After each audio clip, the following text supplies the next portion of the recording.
আপনি কি হেরে যাচ্ছেন? আপনি কি ব্যর্থ হয়ে যাচ্ছেন? আপনি কি ক্লান্ত হয়ে পড়ছেন? আপনি কি আর সামনে এগিয়ে যেতে পারছেন না? জীবন যুদ্ধে এই রণক্ষেত্রে ক্লান্ত, অবসন্ন, বিধ্বস্ত হয়ে পড়েছেন?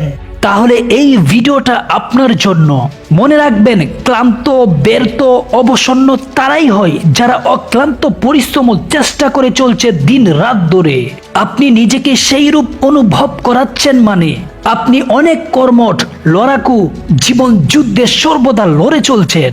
পরিবারকে খুশি রাখতে, বাবা মায়ের কথা ভেবে আপনি এত যুদ্ধদেহী মনোভাব সম্পন্ন মানুষ। আপনার এই লড়াকু মানসিকতাই আবার আপনাকে জয়ী করবে। আপনি আবার রণংদেহে মূর্তি ধারণ করবেন।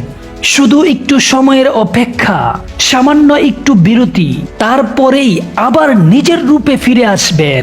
ঝড় আসার আগে যেমন খামোশি ছেয়ে যায়, শান্ত হয়ে যায় সবকিছু, আপনার জেদ, পরিবারের প্রতি দায়িত্ব, জেতার তীব্র বাসনার কারণে কর্মক্ষেত্রে আবার ঝড় তুলবেন। সেই ঝড়ে সকল প্রতিযোগীরা দূরে ছিটকে চলে যাবে।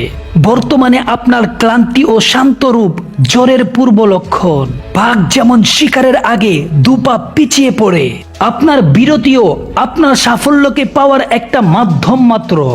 হয়তো বড় কোনো লক্ষ্য আপনি অ্যাচিভ করতে চলছেন, হয়তো বিশাল কিছু আপনি পেতে চলেছেন। সেটাই ভাবুন, সেই অ্যাচিভমেন্টটা মনোচক্ষে দেখুন।